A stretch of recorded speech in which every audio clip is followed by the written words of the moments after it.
ces photos-là, moi je prends ces photos-là, plus le tracking code que mon fournisseur m'avait donné. Ces deux informations-là, je les envoie à mon transitaire qui se trouve en Chine. Je précise bien à mon transitaire qui se trouve en Chine. Je n'envoie pas ces informations à mon transitaire qui se trouve dans mon pays. Non, j'envoie ça à mon transitaire qui se trouve en Chine. Et enfin, la dernière chose que tu dois lui demander de t'envoyer la longueur, la largeur et la hauteur du carton après l'emballage. De t'envoyer la longueur, la largeur et la hauteur du carton. Et tu lui fais savoir que cela va te permettre de calculer le CBM afin de déterminer les frais de transport que tu dois verser à ton transitaire qui se trouve dans ton pays en Afrique. Cette dernière demande que vous faites ici, alors vous devrez le faire si et seulement si vous voulez donc expédier votre colis par bateau. Par exemple, vous aviez à demander à votre fournisseur chinois de vous envoyer le poids. Si vous envoyez le poids du colis que vous avez commandé auprès de lui, que le poids elle est très grande, et vous voyez que si vous voulez faire passer par avion, ça va vous coûter très cher à ce qui concerne les frais de transport, et que maintenant vous avez décidé d'envoyer ça par bateau et vous l'aviez envoyé et par la suite vous lui avez envoyé l'adresse par bateau. Alors si vous avez procédé ainsi, vous pouvez donc lui demander de vous envoyer la longueur, la largeur et la hauteur du carton afin que vous puissiez calculer le CBM et déterminer les frais que vous allez payer à votre transitaire qui se trouve dans votre pays en Afrique ici. Par contre, si votre fournisseur vous a envoyé le poids de votre colis et que vous avez vu que le poids n'est pas très grand et que vous voulez faire passer votre colis par avion, en ce moment, vous lui envoyez donc l'adresse par avion. Et si vous lui avez envoyé l'adresse par avion et qu'il vous a établi le lien de paiement et vous avez effectué votre paiement, sachez que cette question-là, cette dernière demande-là n'a plus d'importance. Vous n'allez plus lui demander cela. Vous n'allez plus demander cela à votre fournisseur. Vous le demandez ceci si et seulement si vous voulez faire passer votre colis par bateau. Mais si c'est par avion, cette question n'a plus d'importance. Alors voilà donc comment discuter proprement avec votre fournisseur chinois. Toutes les informations que vous devrez donc lui demander, on a donc eu à aborder tous ces points-là. Alors la partie transitaire, si c'est flou, ne vous inquiétez pas, on va donc aborder le module 6. Et là, je vais donc vous expliquer la partie transitaire. Cela vous aidera à bien comprendre l'explication dans la partie discussion. Alors on vient donc de clôturer le module 5 qui est discussion. Et dans ce module, je vous ai donc fait ressortir toutes les étapes que vous devrez tenir compte afin d'avoir une discussion parfaite avec votre fournisseur chinois. On va donc passer au 6e module qui est les transitaires. Alors les transitaires jouent un rôle très important en ce qui concerne l'importation de vos marchandises depuis la Chine vers votre pays en Afrique.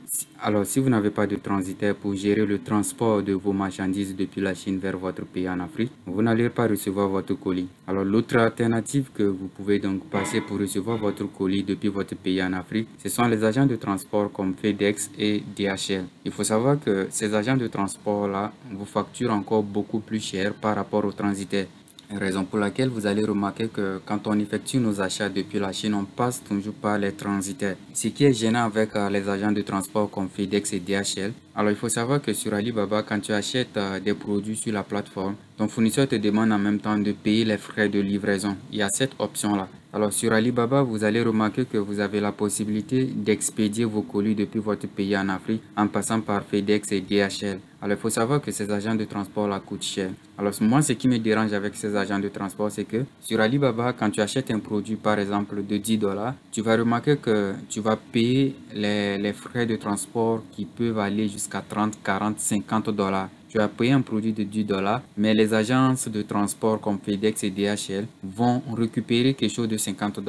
Alors cette partie est dérangeante, mais ce qui est encore plus dérangeant, c'est que tu achètes le produit sur la plateforme Alibaba à 10 $ et on te calcule les frais d'expédition à travers FedEx et DHL qui s'élèvent par exemple à 50 $. Là, ça te fait 60 $. Tu verses donc les 60 $ à ton fournisseur. Alors, que va donc faire ton fournisseur chinois? Lui, il récupère donc ces 10 $. Après avoir récupéré ces 10 $, ça reste donc 50 $ qu'il doit remettre aux agents de transport comme FedEx et DHL qui se trouvent en Chine.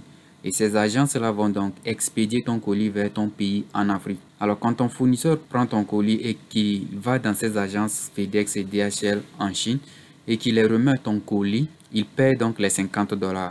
Okay? Il paye donc les $50 là-bas. Bon, il faut savoir que c'est pas les $50 qu'il va payer là-bas parce que son déplacement et tout et la négociation qu'il va faire aussi auprès des FedEx et DHL, peut-être il paye $40. Maintenant, après avoir payé les $40, les agents de transport FedEx et DHL vont donc assurer le transport de ton colis, de ta marchandise vers ton pays en Afrique. Voilà la partie qui me dérange. Une fois, j'étais vraiment surpris. Alors, quand ton colis arrive, on te fait appel. Quand tu vas dans un service FedEx ou DHL pour récupérer ton colis, on te fait payer encore un montant.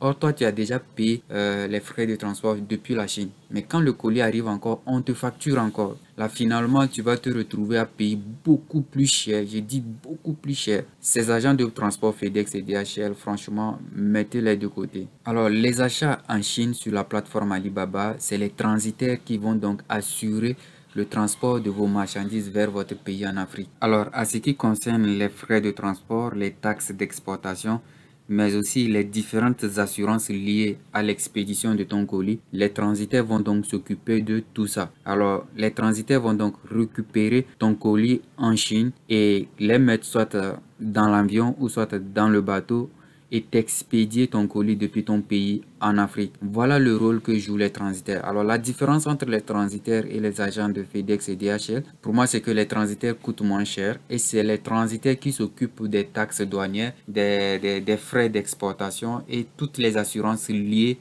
à votre colis. Là, quand votre colis arrive dans votre pays en Afrique, vous allez tout simplement dans le bureau de votre transitaire et votre transitaire vous dit, bon, ton colis est passé par avion et par avion, nous faisons le kilo à 8000. Alors, si ton colis pèse 2 kilos, il te fait donc 8000 fois 2 kilos, ça te fait donc 16000. Tu le verses donc les 16000 et tu récupères ton colis en toute tranquillité. Tu n'as pas à traiter avec la douane, les autorités de ton pays, non. Le transitaire s'occupe de tout. Voilà la partie qui m'intéresse vraiment avec ces transitaires-là. Alors, comment donc trouver un bon transitaire depuis votre pays en Afrique? Il faut savoir que c'est un point qui est très important aussi parce que aujourd'hui, on parle des transitaires et parmi ces transitaires, il y a des commissionnaires. Et parmi les transitaires et les commissionnaires, il y a des faux transitaires. Là, il est donc très important de savoir comment trouver un bon transitaire depuis votre pays. Et surtout, éviter les commissionnaires. Les commissionnaires coûtent beaucoup plus cher. Ok, par exemple, si le transitaire va te facturer 8000, le commissionnaire lui va te facturer 10 000 sur le kilo. Vous voyez un peu la différence. Évitez surtout les commissionnaires, surtout les affiliés transitaires. Alors, comment trouver un bon transitaire depuis votre pays en Afrique? Alors, je vous ai donc relevé 3 endroits que vous pouvez donc exploiter afin de dénicher les bons transitaires. Alors, le premier site, c'est Made in China. Vous allez donc sur le site Made in China. Ensuite, vous saisissez donc dans la barre de recherche transitaire plus ton pays. Par exemple, moi, je suis au Togo. Je mets donc transitaire plus Togo. Si vous êtes au Bénin, transitaire plus Bénin. Si vous êtes en Côte d'Ivoire, transitaire plus Côte d'Ivoire. Alors, je vais donc vous présenter. Alors, c'est la même manipulation que vous allez donc faire avec Facebook. Vous allez donc sur Facebook, dans la barre de recherche, vous saisissez pareil, transitaire plus votre pays. Pareil aussi sur Instagram. Voilà comment rechercher donc les transitaires depuis votre pays. Et parmi ces transitaires que vous allez donc obtenir dans les résultats, essayez donc de trier et ne garder que les bons transitaires.